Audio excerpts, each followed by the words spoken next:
আসসালামু আলাইকুম রহমতুল্লাহ। Most wanted সিরিজে আজকে আমরা গুণগত রসায়ন অধ্যায়ের খুবই গুরুত্বপূর্ণ টপিক ইলেকট্রনের শক্তি, বেগ, ব্যাসার্ধ এই টপিক থেকে আসা সৃজনশীল বোর্ড প্রশ্নগুলো ইনশাল্লাহ শেষ করব। হাইড্রোজেন পরমাণুর কক্ষপথের ব্যাসার্ধ নির্ণয়। এক্ষেত্রে খেয়াল করো, হাইড্রোজেন পরমাণুর প্রথম কক্ষপথের ব্যাসার্ধ R1 সমান 0.5292 ইন্টু 10⁻⁻10 মিটার। একে বলা হয় বোর ব্যাসার্ধ। এখন এই যে বোর ব্যাসার্ধের মানটা, এটা যদি আমরা মনে রাখতে পারি তাহলে কিন্তু খুবই সহজে যে কোনো কক্ষপথের ব্যাসার্ধ বের করতে পারবো। কিভাবে? ধরো এনতম কক্ষপথের ব্যাসার্ধ হচ্ছে Rn, সেক্ষেত্রে Rn সমান আমরা লিখবো R1 ইন্টু n স্কোয়ার, মানে প্রথম কক্ষপথের যে ব্যাসার্ধ ছিল বোর ব্যাসার্ধ, এই মানটাকে আমরা n স্কোয়ার মানে কক্ষপথের সংখ্যার স্কোয়ার দিয়ে গুণ দিব, তাহলে আমরা যে কোনো কক্ষপথের ব্যাসার্ধ বের করতে পারবো। সো সূত্রটা খেয়াল করেছি, Rn সমান R1 ইন্টু n স্কোয়ার। এটা হচ্ছে যে কোনো কক্ষপথের ব্যাসার্ধ নির্ণয়ের সূত্র। এখন আসো ইলেকট্রনের যে কোনো কক্ষপথে ইলেকট্রনের বেগ আমরা কিভাবে বের করব।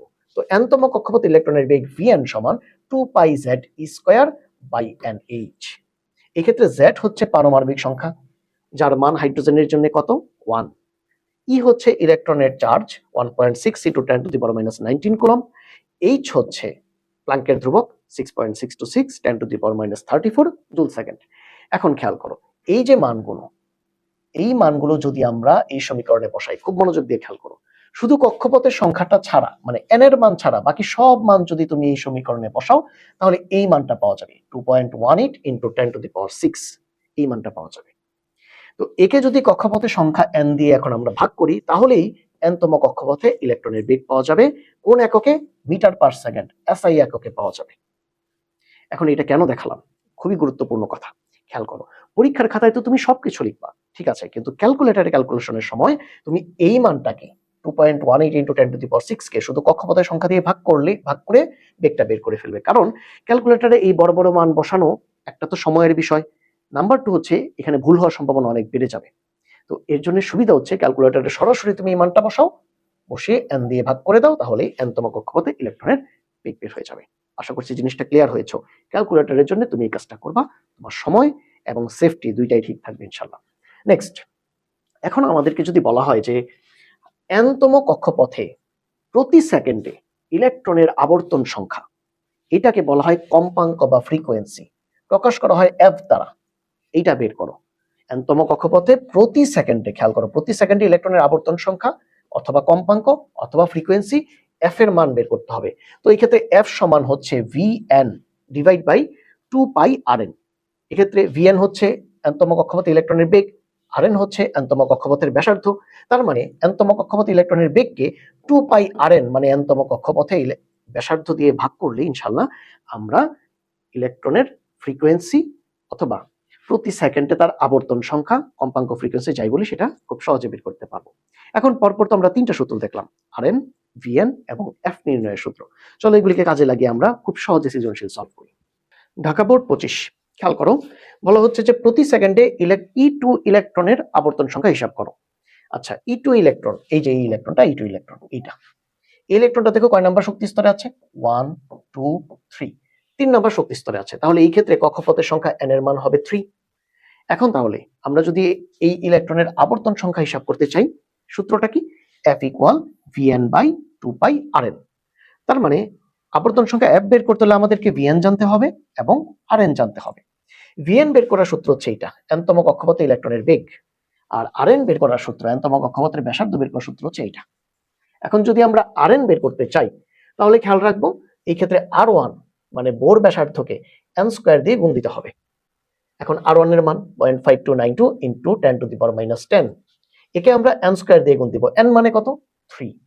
তাহলে আমরা 3 স্কয়ার দিয়ে গুণ দিলে এখান থেকে খুবই সহজে তৃতীয় কক্ষপথের ব্যাসার্ধ R3 বের হয়ে যাবে। এখন আসো ইলেকট্রনের বেগ Vn বের করব। তাহলে সূত্রটা আমরা লিখে ফেলবো, সূত্র লিখে সবগুলি মানও খাতায় লিখে ফেলবে, এতে কোনো সমস্যা নেই। বাট ক্যালকুলেটরে ক্যালকুলেশন করার সময় এখানে খুব খেয়াল করো, তুমি সরাসরি এই মানটা বসাবা 2.18 ইন্টু 10⁻6, একে তুমি n দিয়ে ভাগ দিবা, n এখানে কত? 3, তাহলে 3 দিয়ে ভাগ দিবা। জাস্ট এটা করবা, তোমার এই রেজাল্ট ইনশাআল্লাহ চলে আসবে। তো এইটা ক্যালকুলেটরে তোমার টাইমও বাঁচবে, এবং এই যে জটিল ক্যালকুলেশন যদি এটা ক্যালকুলেটরে করতে চাও তোমার কিন্তু ভুল হওয়ার সম্ভাবনা অনেক বেড়ে যাবে। সো এটা থেকে ইনশাআল্লাহ তুমি সেফে থাকবা। এখন এই মানগুলি বসাবা, এফ এর মধ্যে ভিএন এর মান বসাবা, 2πRn এর মান বসাবা। তাহলে এখান থেকে তুমি দেখো এই যে কম্পাঙ্ক বলো, ফ্রিকোয়েন্সি বলো, অথবা প্রতি সেকেন্ডে আবর্তন সংখ্যা বলো, এই মানটা তুমি পেয়ে যাওয়া। আর একক কি বলো? পার সেকেন্ড না? কম্পাঙ্ক, ফ্রিকোয়েন্সি, প্রতি সেকেন্ডে আবর্তন সংখ্যা, তার মানে পার সেকেন্ড, প্রতি সেকেন্ড। এটাকে হার জেনে আর দরকার নাই, কারণ তোমার কাছে চেয়েছে প্রতি সেকেন্ডে আবর্তন সংখ্যা কত সেটা বের করতে। তখন তুমি বলে দিবা তাহলে প্রতি সেকেন্ডে ইলেকট্রনের আবর্তন সংখ্যা হবে এই যে মানটা, এতবার আবর্তিত হবে। যদি এখানে কোনো কারণে কম্পাঙ্ক বা ফ্রিকোয়েন্সি চাইতো, তখন তুমি পার সেকেন্ডকে হার নিয়ে যেতা, কোনো সমস্যা নেই। ঠিক আছে, আশা করছি বিষয়টা ক্লিয়ার। তাহলে খেয়াল করো এখন, এরপরে এই যে সৃজনশীল আছে, এইটাও 25 সালের সৃজনশীল, এইটা কিন্তু এখন ইনশাআল্লাহ তুমি নিজে করতে পারবে আশা করি। ওকে, এটা নিজে ট্রাই করো। এখন হাইড্রোজেন পরমাণুর ইলেকট্রনের মোট শক্তি কিভাবে বের করব? তো এনতম কক্ষপথে ইলেকট্রনের মোট শক্তি En সমান আমরা লিখব -2π² m e⁴ divide by n² h²। এই সূত্র ইউজ করে আমরা খুবই সহজে এনতম কক্ষপথে ইলেকট্রনের মোট শক্তি বের করতে পারি। এখন খেয়াল করো, এইখানে এই যে n², কক্ষপথের স্কয়ার, এইটা ছাড়া বাকি সবার মান যদি তুমি বসাও, তখন তুমি এখান থেকে এই মানটা পেয়ে যাওয়া। আগের মতোই আমি বলবো তুমি এইটাও মনে রাখবা। কেন এটা মনে রাখবা? কারণ তুমি যদি এই মানটাকে জাস্ট কক্ষপথের স্কয়ার মানে n² দিয়ে ভাগ করতে পারো, তাহলেই কিন্তু nতম কক্ষপথে ইলেকট্রনের শক্তিটা তুমি খুব সহজে বের করে ফেলতে পারবা। তো পরীক্ষার খাতায় সবকিছু লিখবা, কোনো সমস্যা নাই, কিন্তু ক্যালকুলেটরে ক্যালকুলেশনের সময় তুমি এটা ইউজ করবা। ক্যালকুলেটরে এই বড় বড় মান, এই যে ইলেকট্রনের ভর, এটা তো আশা করি সবাই মনে আছে, তাই না? এরপরে ইলেকট্রনের চার্জ, এরপরে এইচ এর মান, এইগুলি ক্যালকুলেটরে দিয়ে যদি বসাতে চাও, তোমার কিন্তু ক্যালকুলেশন জটিল হবে, সময় লাগবে, ভুলও হতে পারে। এর চেয়ে ভালো কি, ভালো হচ্ছে তুমি ক্যালকুলেটরে জাস্ট এই মানটাকে n² দিয়ে ভাগ করে দাও, তাহলে ইনশাল্লাহ খুব সহজে nতম কক্ষপথে ইলেকট্রনের শক্তি বের হবে। মানটা কত? -2.18 × 10⁻18।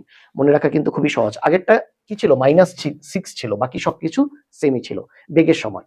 এখন যখন শক্তি বের করতে যাচ্ছ, তখন কি এইখানেও 18, এইখানেও 18, এখানেও 18, ওইখানেও 18, 2.18 × 10⁻18। ওকে, আশা করছি ইনশাআল্লাহ খুব সহজে এটা মনে রাখতে পারবা। এটা মনে রাখা আসলে খুব কষ্টের কিছু না।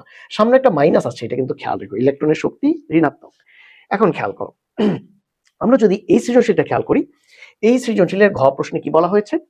উদ্দীপকের E1 এবং E3 শক্তি স্তরের মধ্যে কোনটি শক্তি বেশি? তাহলে E1 দেখো, E1 হচ্ছে প্রথম কক্ষপথের শক্তি, আমরা দেখতেই পাচ্ছি। আর E3 দেখো, E3 হচ্ছে তৃতীয় কক্ষপথের শক্তি, এটা আমরা বুঝতে পারছি, তাই না? এই দুইটা কক্ষপথের শক্তির মধ্যে কারটা বেশি কারটা কম? যে কেউ চোখ বন্ধ করে বলে দিতে পারবে যে যত উপরে উঠতে থাকবো তত শক্তি বাড়তে থাকবে, উচ্চ শক্তি স্তর আর নিম্ন শক্তি স্তর। তাহলে উপরেরটা উচ্চ শক্তি স্তর, E3 এর মান বেশি হবে, নিচেরটা নিম্ন শক্তি স্তর, E1 এর মান কম হবে। কিন্তু এটা তো গাণিতিক ভাবে দেখাতে হবে। আচ্ছা, তাহলে সূত্র কি? nতম কক্ষপথে ইলেকট্রনের শক্তির সূত্র হচ্ছে এইটা। এই সূত্রটা আমরা লিখবো, লেখার পরে প্রথম কক্ষপথে ইলেকট্রনের শক্তি E1 যখন বের করব, এক্ষেত্রে n এর মান কত? 1। তাহলে সবগুলি মান বসাবো, n এর জায়গায় বসাবো 1²।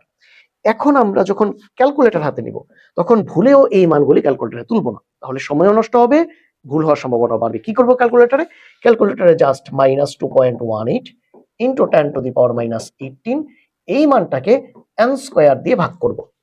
n এর মান এখানে কত? 1। তাহলে প্রথম কক্ষপথের জন্য 1² দিয়ে ভাগ করব, বাস আলহামদুলিল্লাহ খুব সহজেই এই মানটা চলে আসবে। বুঝতে পারছো? ক্যালকুলেটরের জন্য একইভাবে তৃতীয় শক্তি স্তরের শক্তি E3 বের করার সময় n এর মান তো 3, তাহলে ক্যালকুলেটরে তুমি এখানে n এর জায়গায় বসাবা 3² দিয়ে মানটাকে ভাগ করলেই তুমি তৃতীয় কক্ষপথে শক্তিও পেয়ে যাবে। আগে সবকিছু বসাবে, মানে খাতায় লিখবে সবকিছু, ক্যালকুলেটরে করবে এই কাজটা, এটা ক্যালকুলেটরে করবে। এখন আমরা জানি যে তৃতীয় কক্ষপথের শক্তি এমনিতেও বেশি হবে, আর কাগজে কলমেও বেশি আসলো। স্যার এটা তুমি মুখস্থই বসিয়ে দিতে পারবে, এটা নিয়ে আর বেশি চিন্তা ভাবনা করার তোমার দরকার নাই। তুমি জানো 3 নম্বরের শক্তি 1 নম্বরের চেয়ে বেশি হয়, তাই না? এখন আমরা প্ল্যাঙ্কের সমীকরণের ব্যবহার দেখব। আচ্ছা খেয়াল করো, এইখানে ইলেকট্রনের দুইটা শক্তি স্তর আছে। এটা হচ্ছে উপরের শক্তি স্তর, যার শক্তি হচ্ছে E2, আর এটা হচ্ছে নিচের শক্তি স্তর, যার শক্তি হচ্ছে E1। এখন এই দুই শক্তি স্তরের মধ্যে শক্তির পার্থক্য কত বলো তো? দুই শক্তি স্তরের শক্তির পার্থক্য হবে E2 - E1, যাকে আমরা ডেল ই দিয়ে প্রকাশ করতে পারি। তাহলে এই দুই শক্তি স্তরের শক্তির পার্থক্য হবে ডেলি, আর ডেলি সমান হবে E2 - E1। E2 থেকে E1 কে মাইনাস করলেই হয়ে যাবে।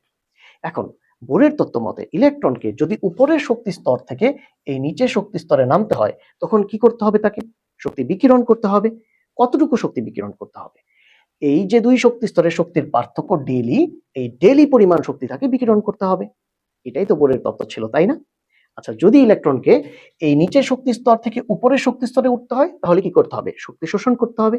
কতটুকু শক্তি শোষণ করতে হবে? এই দুই শক্তি স্তরে শক্তির যে পার্থক্য ডেলি, এই ডেলি পরিমাণ শক্তি তাকে শোষণ করতে হবে। তাহলে উভয় ক্ষেত্রে শোষিত বা বিকিরিত শক্তির পরিমাণটা আসলে কত? সেটা হচ্ছে ডেলি। আর ডেলি সমান কত? E2 minus E1।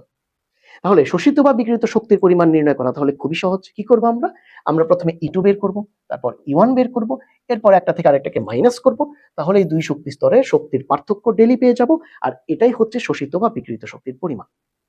এখন তুমি যদি জিজ্ঞাসা করো যে E2 কিভাবে বের করব, E1 কিভাবে বের করব, তাহলে এটা তো আমরা অলরেডি দেখেছি। এই যে খেয়াল করো, আগের অঙ্কটাতেই দেখেছি যে কোনো কক্ষপথে ইলেকট্রনের শক্তি En বের করার সূত্র। এখান থেকে আমরা প্রথম কক্ষপথে ইলেকট্রনের শক্তি E1 বের করতে পারবো, তৃতীয় কক্ষপথের শক্তি E3 বের করতে পারবো, দ্বিতীয় কক্ষপথের শক্তি E2 ও বের করতে পারবো। তাহলে এই সূত্রটা ইউজ করে আমরা এখানে উচ্চ শক্তি স্তরের শক্তি E2 বের করব, নিম্ন শক্তি স্তরের শক্তি E1 বের করব, একটা থেকে আরেকটাকে মাইনাস করব, দুই কক্ষপথের শক্তির পার্থক্য বের করব, আর সেইটাই হবে শোষিত বা বিকিরিত শক্তির পরিমাণ। আশা করছি এটা বুঝতে পেরেছো। এখন এই সূত্র ইউজ করে তো কাজ করা যাবে। আরেকটা পদ্ধতি আছে, সেটা হচ্ছে প্ল্যাঙ্কের সমীকরণ ব্যবহার করা। এই প্ল্যাঙ্কের সমীকরণ অনুযায়ী শোষিত বা বিকিরিত শক্তির পরিমাণ ডেলি সমান হচ্ছে HF সমান hc বাই ল্যামডা, যেখানে f হচ্ছে আলোর ফ্রিকোয়েন্সি বা কম্পাঙ্ক, c হচ্ছে আলোর বেগ, আর ল্যামডা হচ্ছে আলোর তরঙ্গ দৈর্ঘ্য। এখন এই প্ল্যাঙ্কের সমীকরণটা ব্যবহার করে আমরা ইনশাআল্লাহ সৃজনশীল সলভ করব। সৃজনশীলটা দেখো, এখানে ঘ প্রশ্নে বলা হচ্ছে এ ও সি শক্তি স্তরের পার্থক্য 1.93 × 10⁻18 জুল হলে নির্গত আলোক রশ্মি দৃশ্যমান হবে কিনা। দেখো, এখানে এ শক্তি স্তর হচ্ছে এই যে প্রথম শক্তি স্তর, আর সি শক্তি স্তর হচ্ছে এই তৃতীয় শক্তি স্তর। এই তৃতীয় শক্তি স্তর থেকে দেখো ইলেকট্রনটা প্রথম শক্তি স্তরে নেমে আসছে। তাহলে এই ক্ষেত্রে যে আলোক রশ্মিটা নির্গত বা বিকিরিত হবে সেইটা দৃশ্যমান হবে কিনা। আচ্ছা, আমরা জানি দৃশ্যমান আলোক রশ্মির তরঙ্গ দৈর্ঘ্যের পরিসীমা হচ্ছে 380 থেকে 780 ন্যানোমিটার। যদি উদ্দীপকের আলোক রশ্মিটার তরঙ্গ দৈর্ঘ্য এই পরিসীমার মধ্যে পড়ে তাহলেই সেটা দৃশ্যমান হবে, না হলে দৃশ্যমান হবে না। তো এই ক্ষেত্রে প্ল্যাঙ্কের সমীকরণটা আমরা জানি, ডেলি সমান HF সমান hc বাই ল্যামডা। এই সমীকরণটা আমরা লিখে ফেলবো, লিখে ডেলিকে নিয়ে আসবো আমরা ল্যামডার জায়গায়, আর ল্যামডাকে নিয়ে যাব ডেলি এর জায়গায়, তখন আমরা তরঙ্গ দৈর্ঘ্য ল্যামডা বের করতে পারবো। তো এই ক্ষেত্রে hc ডেলি সবকিছুই কিন্তু আমাদের জানা আছে, আর ডেলি এর মান তো উদ্দীপকে দেয়াই আছে। এই মানগুলো আমরা বসাবো, তাহলে ইনশাআল্লাহ তরঙ্গ দৈর্ঘ্য আসবে মিটার এককে। মিটার থেকে যদি আমরা ন্যানোমিটার এককে তরঙ্গ দৈর্ঘ্যকে নিতে চাই তাহলে 10⁻⁹ দিয়ে ভাগ দিব। এটা কিন্তু আমরা আগেও বলেছি, তাই না, যে মিটার থেকে ন্যানোমিটার আনতে গেলেই 10⁻⁹ দিয়ে ভাগ দিতে হয়, তখন ন্যানোমিটার এককে তরঙ্গ দৈর্ঘ্যটা বের হয়ে যাবে। এখন এইটা তো এই পরিসীমার মধ্যে পড়ে নাই, যদি এই পরিসীমার মধ্যে না পড়ে তাহলে দৃশ্যমান হবে না। আশা করছি বুঝে গেছো। আলহামদুলিল্লাহ, আশা করছি ক্লাসটা তোমাদের কাছে ভালো লেগেছে। তোমাদের মতামত জানাও, ফ্রেন্ড এবং জুনিয়রদের মাঝে শেয়ার করো। ফিজিক্স, কেমিস্ট্রি এবং হায়ার ম্যাথের উপরে এইরকম আরো গুরুত্বপূর্ণ ক্লাস খুব দ্রুত চলে আসবে। আমাদের সাথে যুক্ত থাকো। আসসালামু আলাইকুম রহমতুল্লাহ।